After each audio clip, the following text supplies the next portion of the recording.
इस कार्यक्रम के पुण्यार्जक हैं जैन इंटरनेशनल सेवा ऑर्गेनाइजेशन जीसो।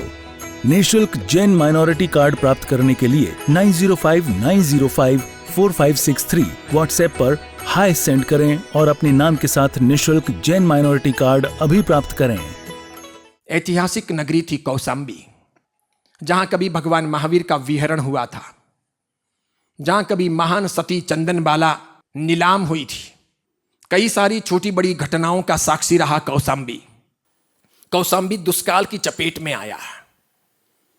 लगातार कई वर्षों तक कौशाम्बी में बारिश नहीं हुई, अनाज नहीं पक रहा था, लोग भूखमरी के शिकार हो गए थे, बहुत बुरी तरह से सूखा पड़ गया था, पानी खूब गर्त में चला गया था, नदियां और सरोवर बिल्कुल सूख गए थे। बड़े बड़े जो धनवान लोग थे वे भी दुखी हो रहे थे, परेशान हो रहे थे। बहुत बड़ी मात्रा में साधु साध्वियों ने कौशाम्बी छोड़ दिया था। जो शेष बचे थे वे सब अनशन करके प्राण त्याग कर रहे थे। वो बहुत लंबा दुष्काल था मगध का। कौशाम्बी उसकी गजब की चपेट में आ गया। ऐसी गिरफ्त में आया कि उसे छूट नहीं पा रहा था। तो सामान्य जन तो लगभग समाप्त हो रहे थे, हाड़ पिंजर दिखने लगे थे शरीर के, खाने को अनाज नहीं मिल रहा था, बच्चे बिलक रहे थे, कोई दान देने को, चैरिटी करने को तैयार नहीं था। मध्यम वर्गीय परिवारों की भी नरक जैसी जिंदगी हो गई थी। सिर्फ जो लोग अत्यंत धनवान थे उनके ही कोठारों में, उनके ही घरों में अनाज था, उनके ही पास में पानी का स्टॉक था, वे ही लोग ज्योतियों शांतिपूर्वक जी रहे थे, बाकी सबके सब दुखी थे। एक महाराज साहब उस कौशाम्बी नगरी में भरी दोपहरी में मध्याह्न के समय गवेषणा करके गोचरी लेकर के उपाश्रय आ रहे थे। रास्ते में एक भिखारी मिला, उसने दोनों हाथ फैला दिए, महाराज साहब का रास्ता रोका। महाराज साहब रुके, पैर जल रहे थे। भिखारी गड़गड़ाया, बोला, भगवान इसमें से एक रोटी मुझे दे दो। महाराज साहब ने कहा, ऐसा नहीं हो सकता, मैं बहुत भूखा हूं, अत्यंत परेशान हूं, एक रोटी दे दो।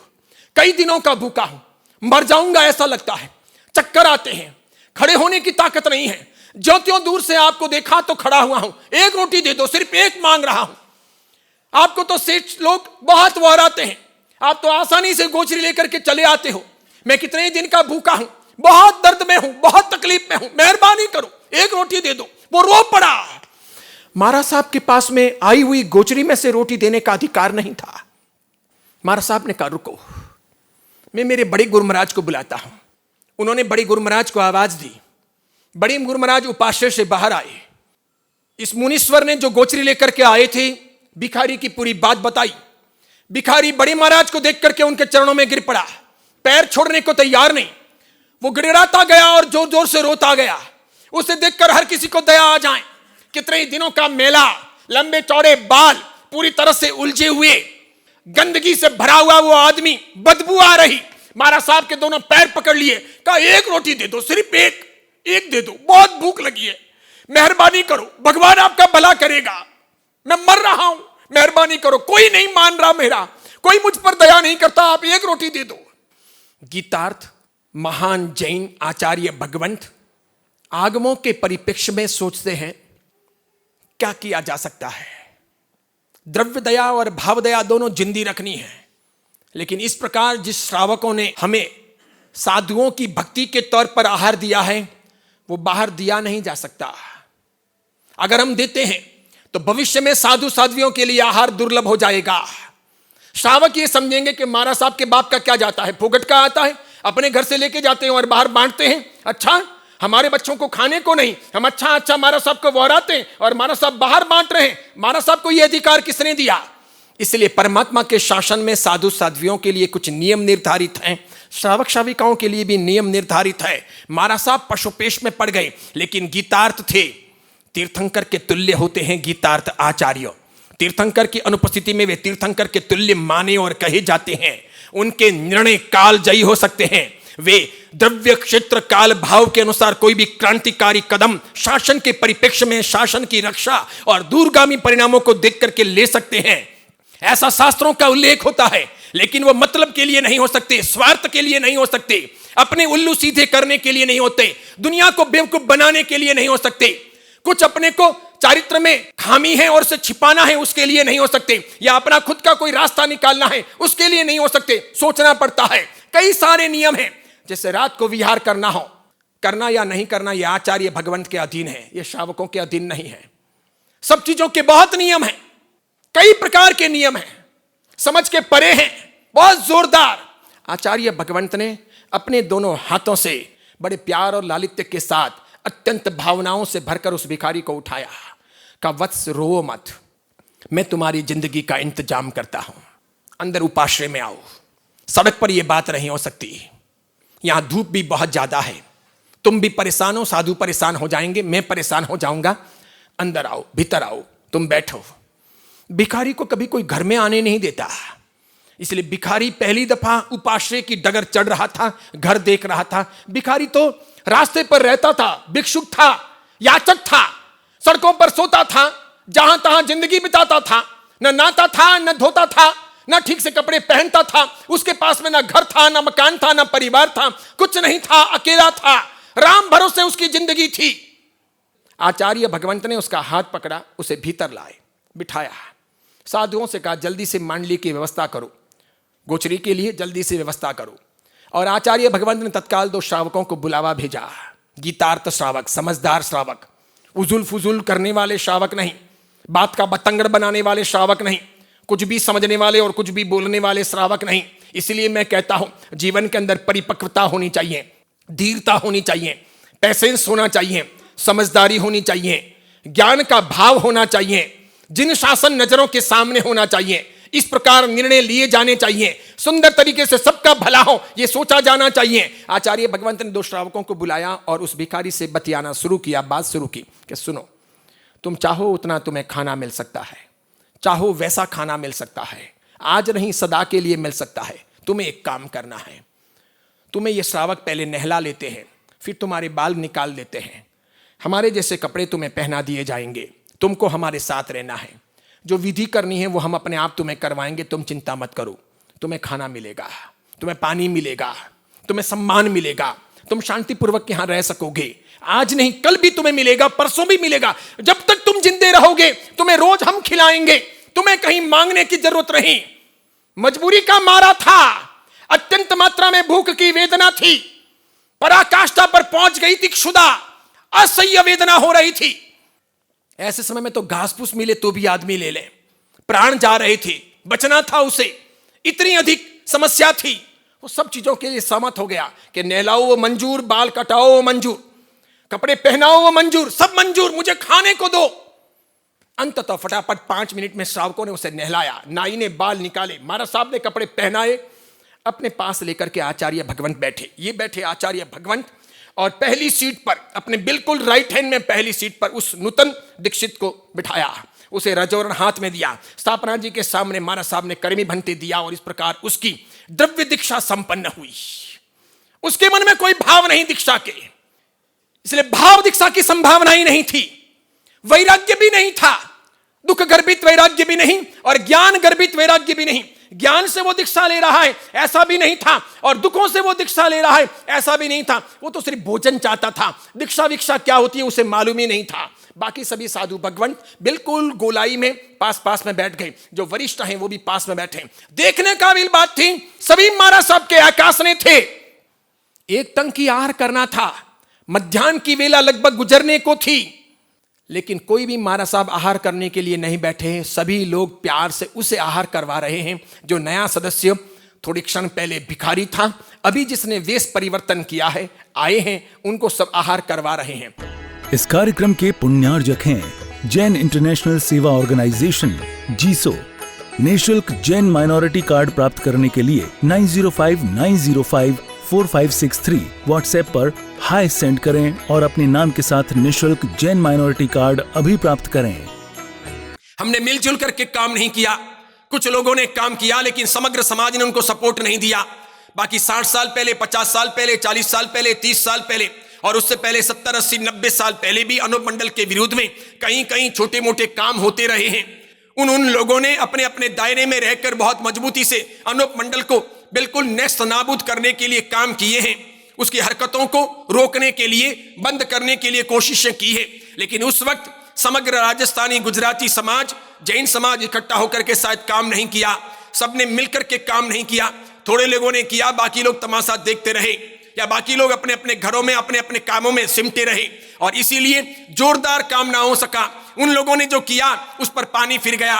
वे लोग करते गए समाज के हित में, धर्म के हित में काम, अनूप मंडल को रोकने के लिए, उसे नेस्त नाबूद करने के लिए। जब वे लोग कमजोर पड़े तो अनूप मंडल वापस खड़ा हुआ, फिर कोई नया जैन बंदा खड़ा हुआ, उन्होंने फिर कोशिश की, उनकी कोशिशें थोड़ी बहुत आगे बढ़ी, समाज ने सपोर्ट नहीं दिया, बस फिर वापस ये काम आगे चलता रहा। ऐसे करते करते ये अनूप मंडल के लोग, ये असामाजिक तत्व, ये राष्ट्र विरोधी और धर्म विरोधी लोग पलते गए, मजबूत होते गए, आगे बढ़ते गए। इन सबको रोकने के लिए समाज को एक मुश्त प्रयास करना था, तो अधिकांश गुजराती और राजस्थानी समाज सोया रहा। राजस्थान में भी जालोर, सिरोही, बाड़मेर और पाली जिले को छोड़कर बाकी सब जैन भी सोए रहे। सिरोही, पाली, जालोर और बाड़मेर के कुछ लोग ही जागृत रहे। साधु साध्वियों में भी कुछ लोगों में जागृति रही, बाकी सबने परवाह नहीं किया। सभी साधु साध्वी जी भगवंतों को जब मैं देखता हूं तो एक बात नोट करता हूं, कोई कब चिल्लाते हैं, कब बोलते हैं, कब आंदोलन की बात करते हैं, जब उनके पैर के नीचे पानी आता है तब।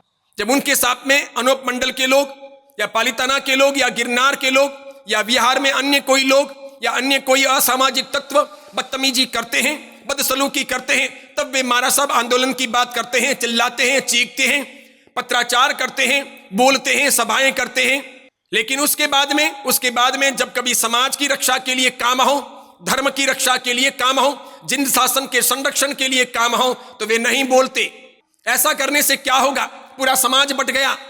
आज पूरा श्रावक समाज ये देख रहा है कि साधु साध्वी जी भगवंत सक्रिय क्यों नहीं हो रहे। 250-300 करीब आचार्य भगवंत हैं श्वेतांबर मूर्ति पूजक समाज के, वे सब सक्रिय क्यों नहीं हो रहे।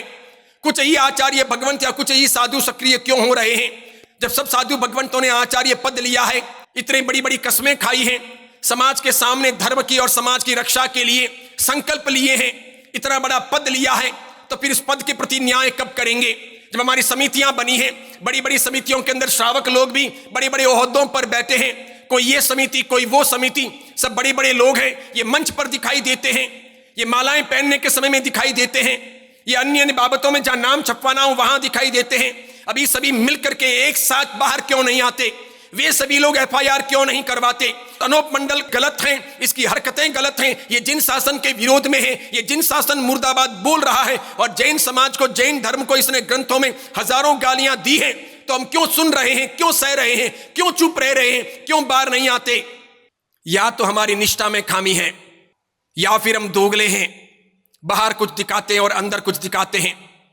हम नाम के लिए पदों पर हैं, सम्मान के लिए पदों पर हैं, हमने सत्ताएं हथियाई हैं, और अगर हम ईमानदार हैं, सत्ताएं नहीं हथियाई हैं, अगर हम नाम के लिए पदों पर नहीं हैं, तो फिर हमें काम करके दिखाना चाहिए, बाहर आना चाहिए।